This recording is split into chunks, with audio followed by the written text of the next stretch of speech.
गुरु महेश्वर शिव को मेरा प्रणाम है।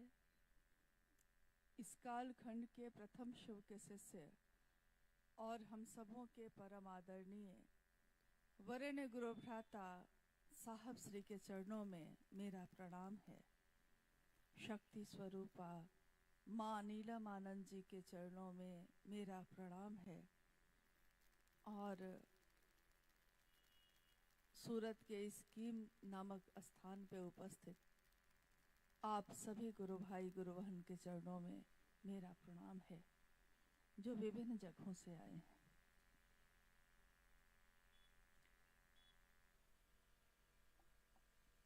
हम सभी का परम सौभाग्य है कि अपने गुरु शिव की बात करने के लिए, अपने गुरु शिव के कार्य के निमित्त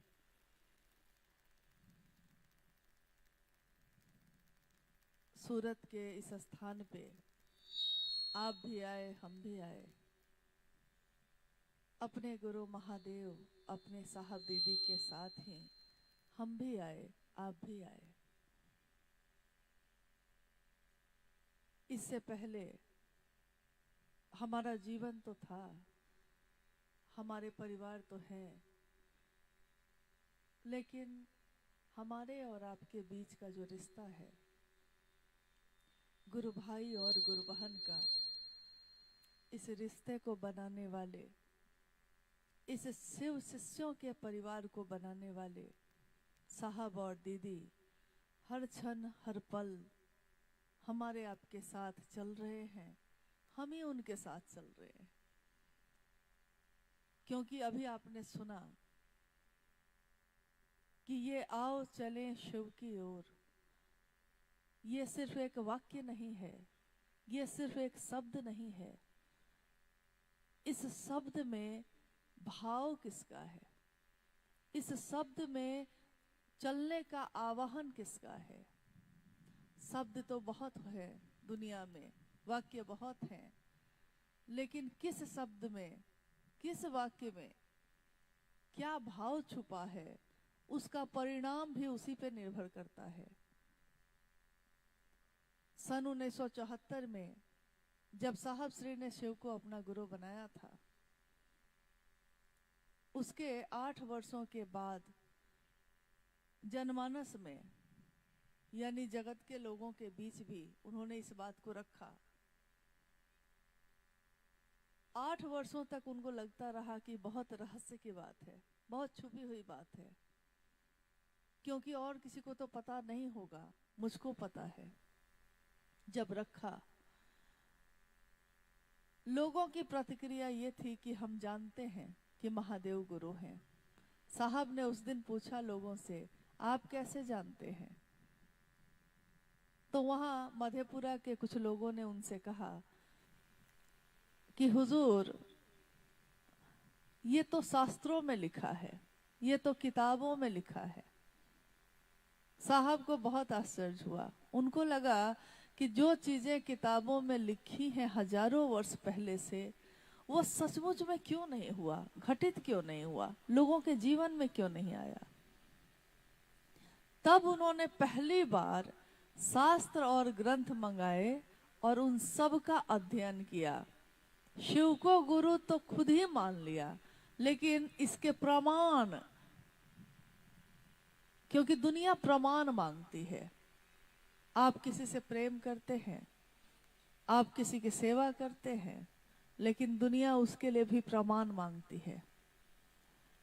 सबूत क्या है? यानी उस दिन भी लोगों ने कहा कि सबूत तो है कि हमारे ऋषियों ने, मुनियों ने जो चीजें लिखी किताबों में, उसमें लिखा कि तुम ज्ञान देने के कारण शंकर हो। गुरु कैसा हो? शंकर रूपीनम हो, शंकर जैसा रूप हो उसका। शंकर कौन है, शिव कौन है? तो तीनों लोकों के अधिपति, तीनों लोकों को जो ज्ञान देने वाले हैं, परम ज्ञान जिनके पास से आता है, ज्ञान के निधि अगम हैं। दुनिया में जितने भी ज्ञान की धाराएं हैं वो निस्सृत हुई, निकली कहां से? स्रोत सबका एक ही है, एक ही जगह। किसी ने कुछ नाम दिया, किसी ने कुछ नाम दिया, लेकिन ज्ञान की धारा एक ही है। भले उसकी बहुत सारी पतली पतली धाराएं निकली। साहब श्री हरिनानंद जी ने उसी शिव को अपना गुरु बनाने का आह्वान किया। उन्होंने दुनिया के लोगों को बिना किसी भेदभाव के, बिना कोई अंतर किए, जिसने भी चाहा शिव को अपना बनाना, उसको उन्होंने शिव सौंपा, शिव दिया। कोई भेद नहीं, कोई वर्गीकरण नहीं। गुरु और शिष्य परंपरा में गुरुओं की श्रेणी 3 मानी गई है, शिष्यों की श्रेणी भी 3 मानी गई है, गुरु, सदगुरु और जगत गुरु। तो स्वाभाविक है जब मास्टर 3 तरह का होगा तो विद्यार्थी भी 3 तरह का होगा। मास्टर 3 तरह का तो विद्यार्थी भी 3 तरह का। लेकिन सारे मास्टर के भी मास्टर कौन है, सारे गुरुओं के गुरु कौन है, सभी सदगुरुओं के भी गुरु कौन है? सबकी यात्रा शिव तक जाकर खत्म हो जाती है। महादेव, महागुरु महादेव ही सबके गुरु।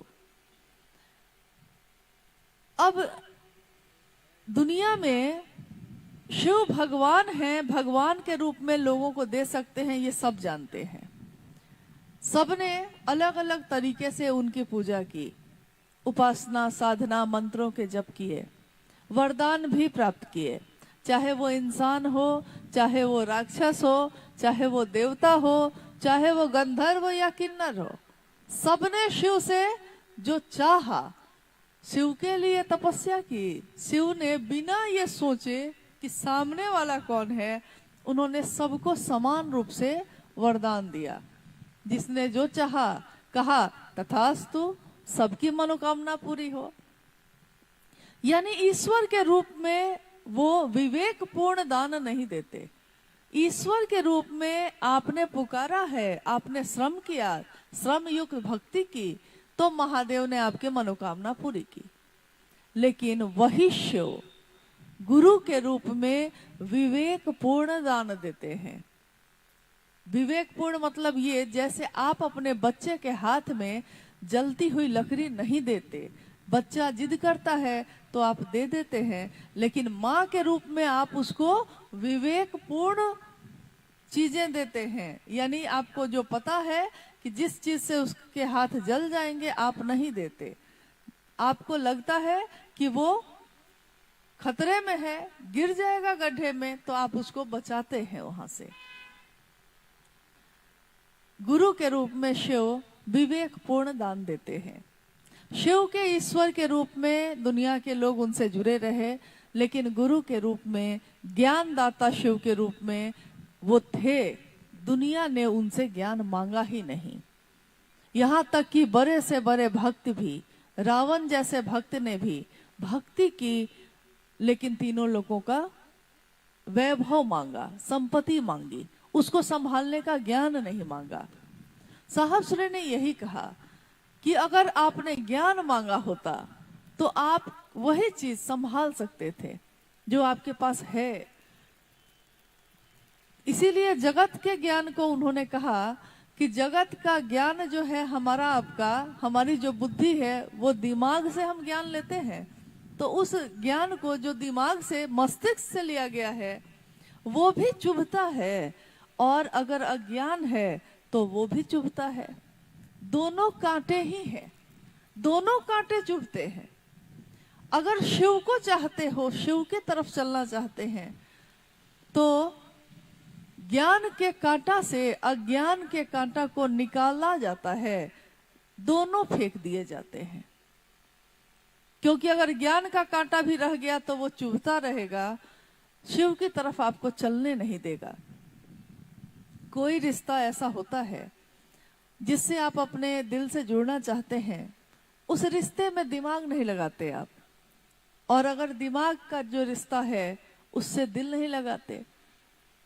सूरत के इस जगह पे हर प्रांत के लोग आते हैं।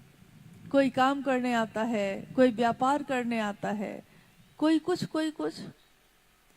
अगर आप सोचकर यहाँ आए हैं कि हमको व्यापार करने के लिए कुछ कपड़े लेकर जाना है, तो वहां आप